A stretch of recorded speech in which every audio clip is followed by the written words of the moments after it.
see that Katie is in the house. Nice to see you. I'm loving the glasses. Liz had on a beautiful pair of blue glasses, and look at you with red. And here we go. I Fantastic. love yours too. Yeah, yeah. All right. So let me introduce you. Katie Chin, U.S. Ambassador to Women's Entrepreneurship Day. That's pretty cool. We know that you're a best-selling author and soon to be an international best-selling author because, yes, she is in the book. She is a chef and playwright. You've been seen on the Kelly Clarkson Show, Today Show, USA Today. You've made your way. But one of the things that people may not know about you, and it was interesting because when I saw your pictures, I'm like, well, she's rocking out on stage, looking good, by the way, full white outfit. She's in a band with her husband. So when she says that she like dances in the kitchen and sings in the kitchen with her husband, she's probably talking about singing and dancing. She's going to talk to us today about storytelling, but she loves Blondie Parallel Lines album.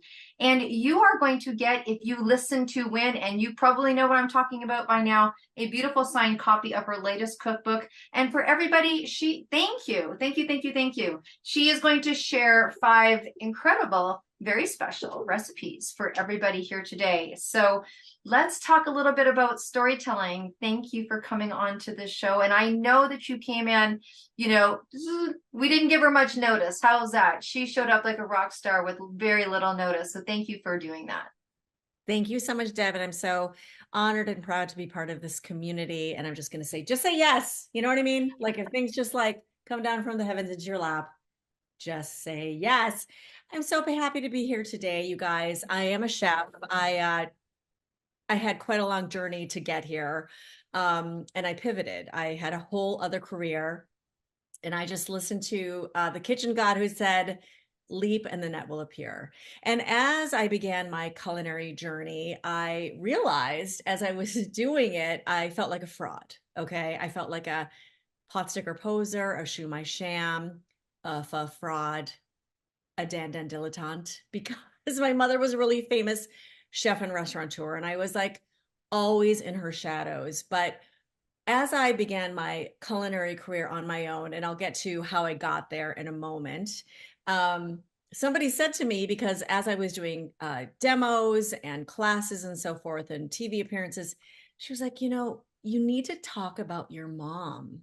You need to talk about the relationship you had with your mother and how she instilled love of food into you and how that changed your life. And I was like, you're right, because I owe that to her and her legacy.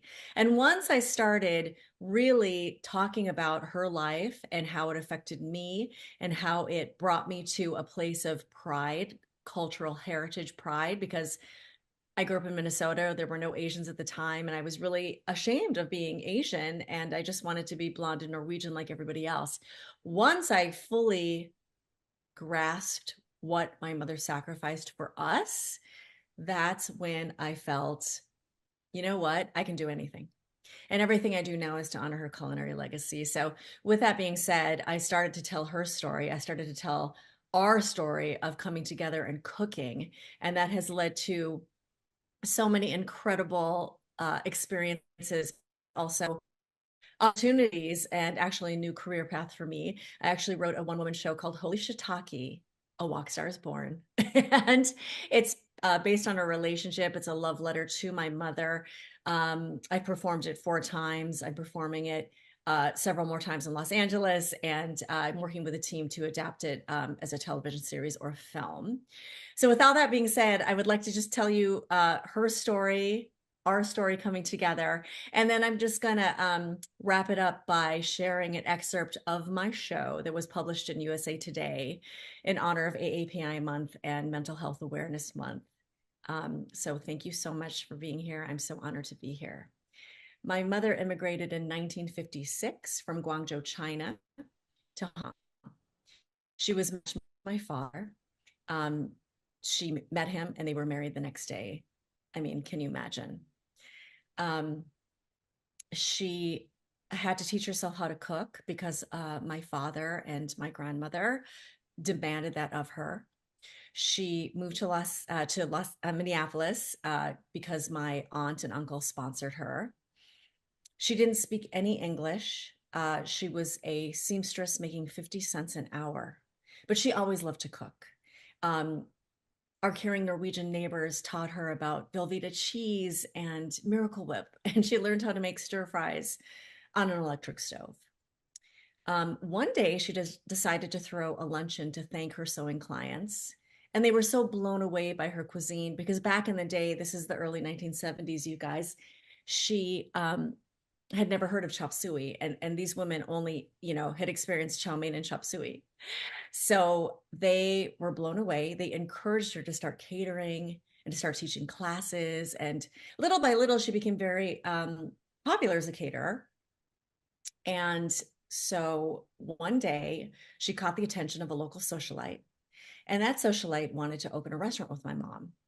The socialite happened to be friends with the owner of the Minnesota Twins, and the owner of the Minnesota Twins happened to be friends with Sean Connery. It's a crazy story. Sean Connery came to Minneapolis to visit his friend, Robert Redford, who was directing the film Ordinary People. I was there serving appetizers to Sean Connery and Robert Redford. And Robert Redford was super shy. He avoided my eyes. But Sean Connery was exactly as I imagined. He turned to me and he said, "Oh, delicious wontons." He was blown away by her cuisine, and the deal was sealed. Sean Connery signed on to be an investor in my mother's first restaurant. It was upscale and elegant. There were lines around the block. It was truly remarkable. She had to sleep on the banquettes. I only got to see her on the weekends because she was so busy. She became so popular. She opened more restaurants and more restaurants and more restaurants. And by the mid 1980s, she had opened over 40 restaurants. General Mills bought her company, believe it or not, and made her president of the division. But let me just say, before General Mills bought her company, another buyer had approached her and said, Leanne, I rarely give women compliments. I'm offering you $300,000 for your business. I've never given a woman a $300,000 compliment. She ended up selling to General Mills for $2 million. Now, bear in mind, my mother had been making 50 cents an hour as a seamstress and never even went to high school. It was truly amazing and remarkable. She became very famous in our community because she was a huge philanthropist. She gave back to the community. She started a foundation. She spoke on the steps of the White House. She threw a fundraising concert with Prince, but she didn't even really know who he was. She came home. She turned into a huge fan. She said, "Wow, that Prince, he can really play the guitar." So we were obviously so incredibly proud of her. And I just never wanted to work in the food industry. I was so proud of my mom. I ended up going to Boston University. She picked me up driving a shiny new red Mercedes convertible, wearing leather pants and a Versace blouse. Now, my mother always had incredible fashion sense, but growing up, she mainly wore polyester pants because that's all we could afford.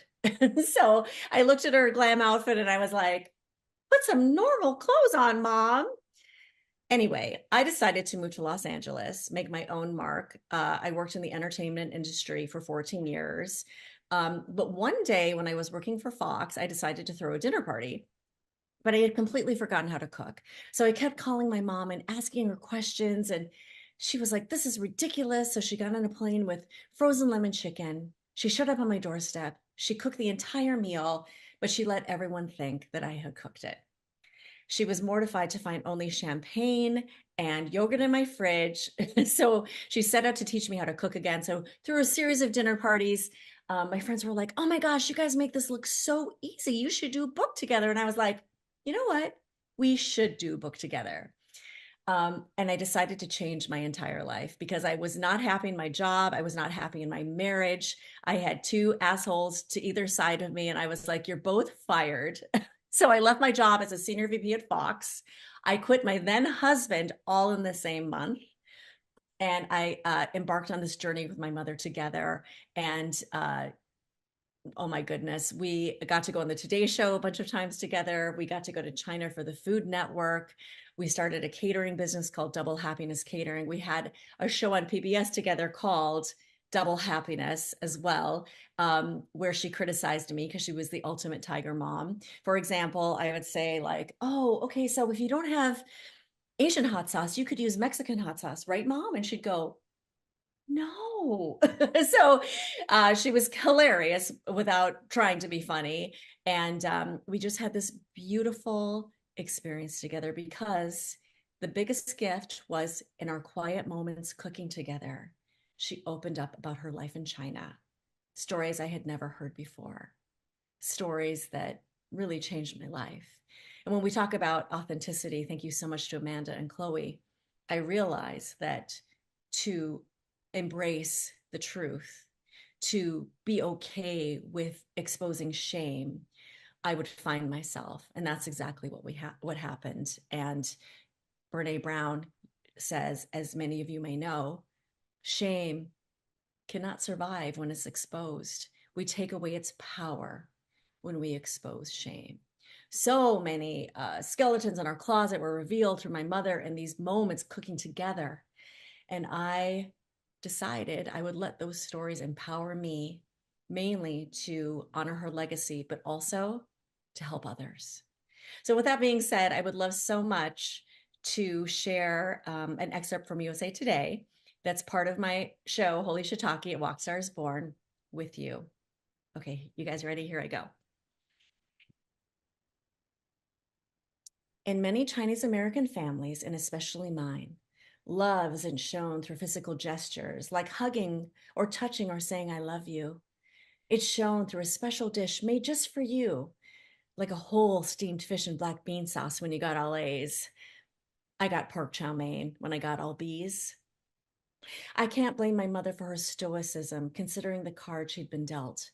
Growing up in Guangzhou, China, she was a rebellious girl, and the communists saw her fiery nature. They recruited her to start leading a Mao student group at school. Her parents decided to put a stop to it. They plucked her out of school and shipped her off to Hong Kong to marry my father to escape the Cultural Revolution. My mother met my father the day they were married. She was 18. My father had depression and turned to alcohol. His mother was a widow and also an alcoholic. They would get drunk every night and demand that my mother cook their favorite meals. With every dish came constant criticism. Why hang this dish too salty? Bring us more Johnny Walker. Her life became a routine of cleaning, cooking, getting berated, getting pregnant, lather, rinse, repeat. After my parents immigrated to Minnesota, my mother learned to cope with all sorts of new challenges, like freezing winters, learning to speak English, Velveeta cheese, Wonder Bread, caring for 6 children, her monster-in-law, and an abusive alcoholic husband.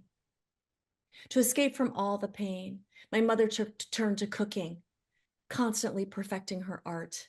Her nimble fingers making intricate dumpling pleats at a record pace, as if her millionth shumai would win her a get out of jail free card. It was as if she was in a trance of efficiency. My sister Patty inherited my father's depression and anxiety. I remember my oldest sister Linda being just like a hippie version of Marsha Brady, and Patty was just like Jan, introverted and shy. Patty could become withdrawn and disappear into her room for hours.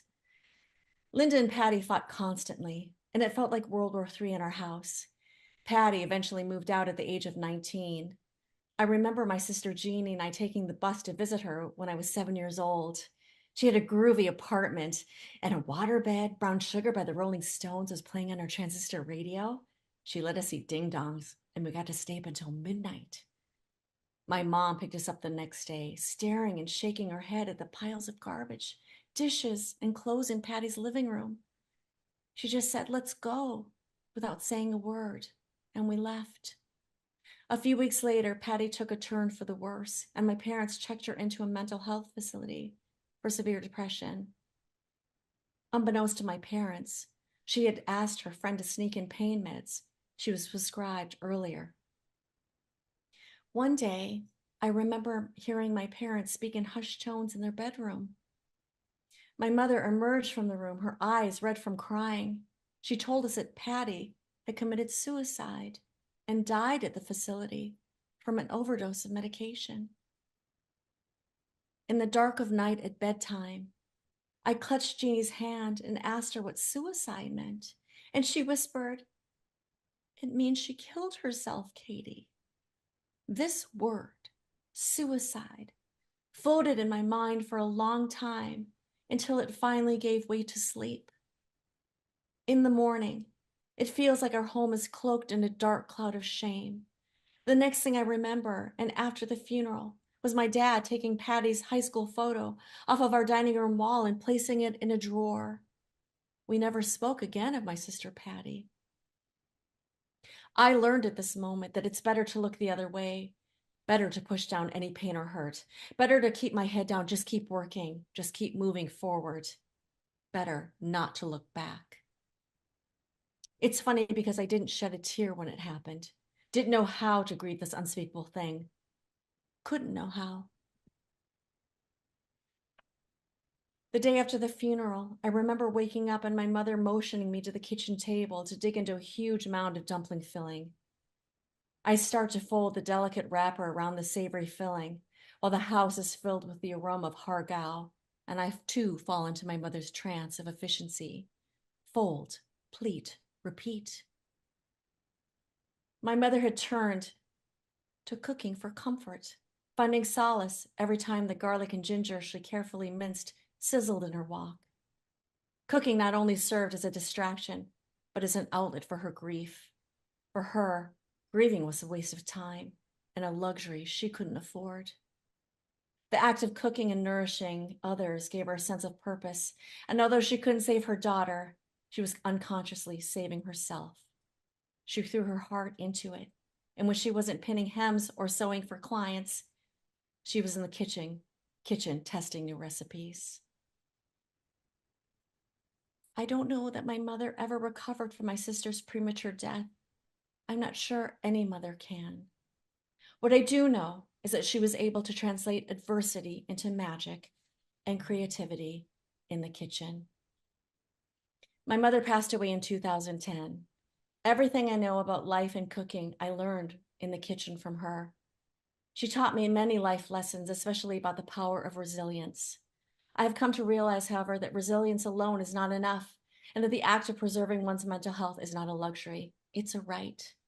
A right I finally learned to exercise by seeking therapy as an adult, even though challenging to ask for help as an AAPI woman. And now, as a mother to 15-year-old twins, Dylan and Becca, I watch in awe as our happy-go-lucky twins giggle in unison at their bad jokes and bicker harmlessly like a married couple. I pray the dark lineage of depression does not seep into their veins as it has in mine from time to time. They are pure light, emerging from my family's dark past, chapters yet to unfold, and the hope for a future no longer cloaked in shame.